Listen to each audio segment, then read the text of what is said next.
warahmatullahi wabarakatuh. Selamat pagi semua. Salam sejahtera buat kita semua. Saya Rudi Abdullah SEMMAK.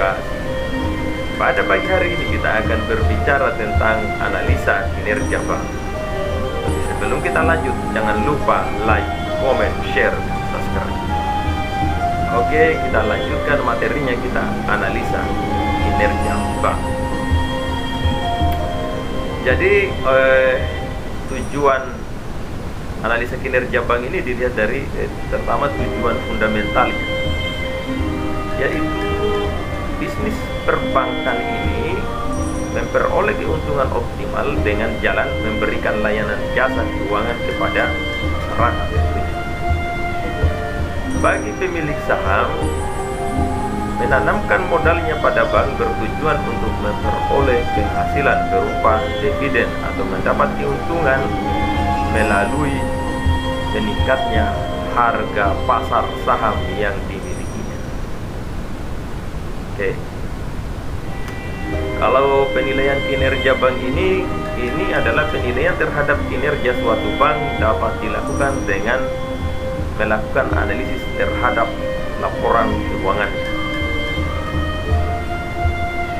Laporan keuangan bank berupa neraca yang memberikan informasi kepada pihak di luar bank, misalnya seperti bank sentral, masyarakat umum, dan investor.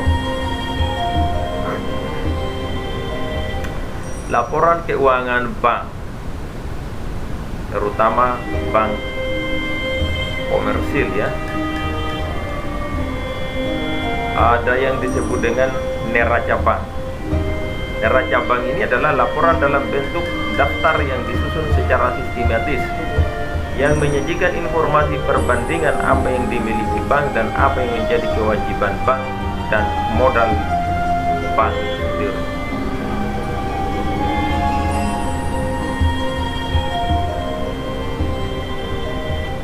Itu biasanya kalau neraca bank ini berisikan seperti aset bank. Kalau di sisi aset itu biasanya berkaitan dengan kredit, surat-surat berharga yang diperdagangkan, kas dan simpanan pada bank lain. Jadi bank itu juga kadang dia menyimpan di bank lain.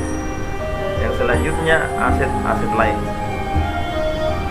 Ada yang selain aset bank, ada yang disebut juga dengan utang dan modal bank. Kalau utang dan modal bank ini terdiri dari giro, tabungan, deposito, pinjaman yang diterima, dan modalnya sendiri. Selain neraca, ada juga laporan rugi laba. Laporan rugi laba ini merefleksikan the financial nature of banking atau kegiatan-kegiatan pokok bank, yaitu menyimpan dana masyarakat, menyalurkan dana tersebut, dan memberikan berbagai macam jasa keuangan. Itu di dalam laporan rugi laba. Hubungan antara neraca dengan laporan rugi laba, apa ada hubungannya, Pak? Ada. Jadi neraca bank dapat digunakan untuk mengetahui tren perubahan modal atau kekayaan bank, tetapi tidak bisa mengetahui sebab-sebab perubahan modal tersebut. Karena itu diperlukan laporan yang lain, yaitu laporan laba rugi tadi. Itu ada hubungan.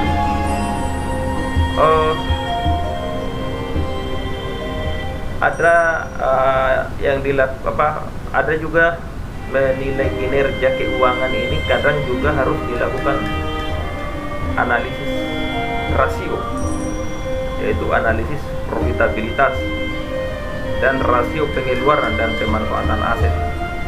Kalau analisis profitabilitas ini adalah rasio yang biasa digunakan untuk mengukur dan membandingkan kinerja profitabilitas bank, di mana rasio ini berkaitan dengan ROE atau Return on Equity, dan ROA berkaitan dengan Return on Asset. Rasio pengeluaran dan pemanfaatan aset ini pada dasarnya ROA terdiri dari komponen penyusun rasio seperti umpamanya income expense control atau Di sini expense control ini di dalamnya juga termasuk pajak ya. Oke, kita next ke topik selanjutnya, yaitu pengukuran kinerja bisnis.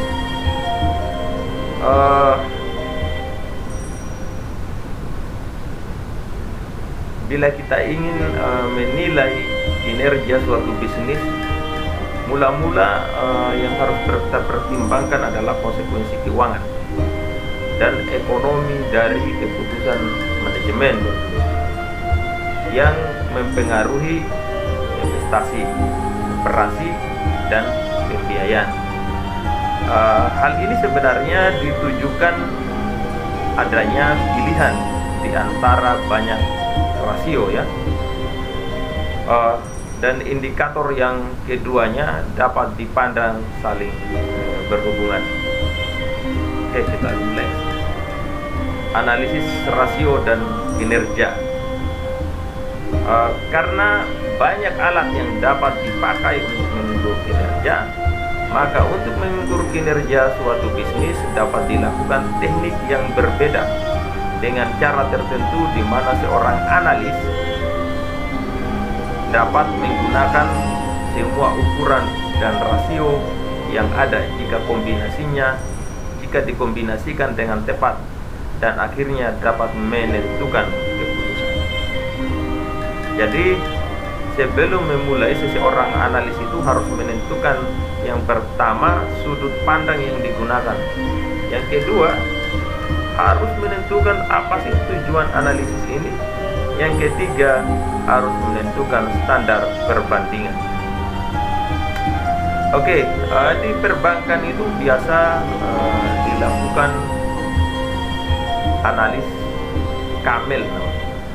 Camel ini bukan unta ya.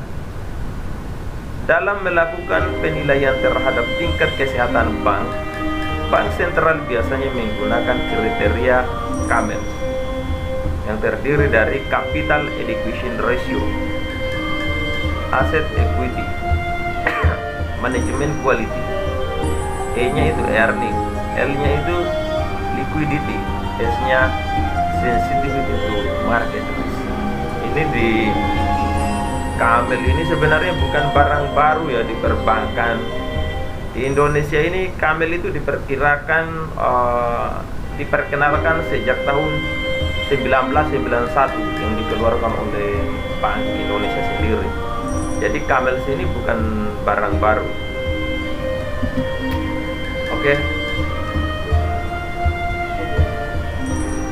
kita next ke manipulasi laporan keuangan.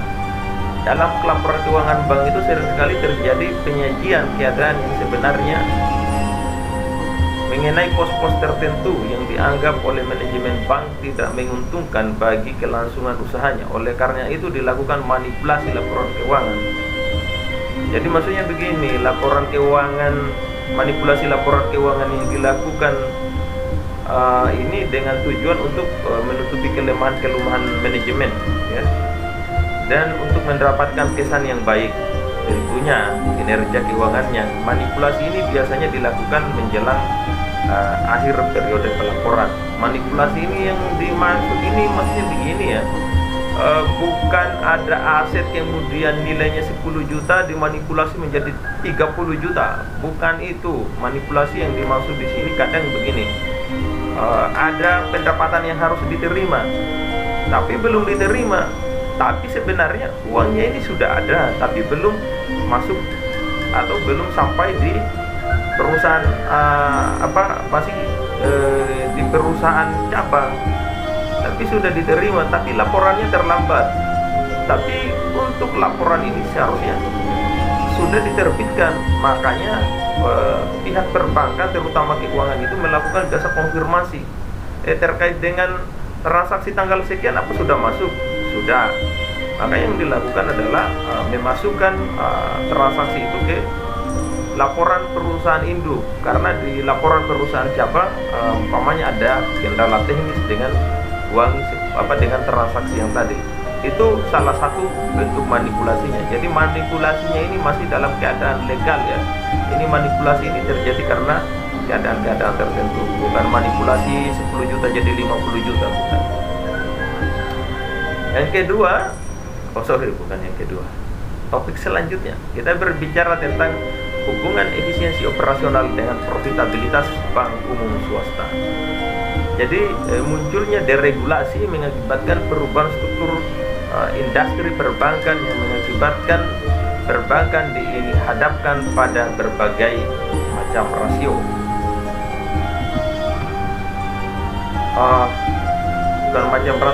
Macam risiko. Risiko yang dihadapi antara lain umpamanya risiko kredit. Ini risiko kredit ini berkaitan dengan kredit yang bermasalah. Terus yang kedua, risiko investasi. Investasi bisa gagal. Kenapa bisa gagal? Kadang terutama berkaitan dengan investasi investasi dalam bentuk saham. Krisis ekonomi tahun 1997-1998 salah satunya juga itu adalah banyak perusahaan, terutama juga perbankan, melakukan investasi di perusahaan-perusahaan yang sudah besar, dalam artian modalnya cukup, tetapi pada saat itu mengalami penurunan yang sangat cepat. Akhirnya banyak perbankan di Indonesia tidak sempat melakukan pengamanan terhadap asetnya, ya, dalam artian menjual sahamnya. Jadi nilai perusahaan itu terutama dari segi modalnya itu langsung mengalami penurunan yang sangat dalam.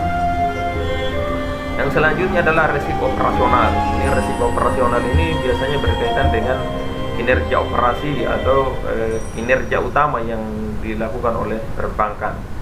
Yang selanjutnya adalah risiko penyelewengan. Risiko penyelewengan ini kaitannya dengan pegawai atau pihak internal dan pihak eksternal yang berhubungan dengan aset yang dimiliki. Makanya di dalam perbankan itu biasanya juga ada standar-standar yang sudah dipatuhi.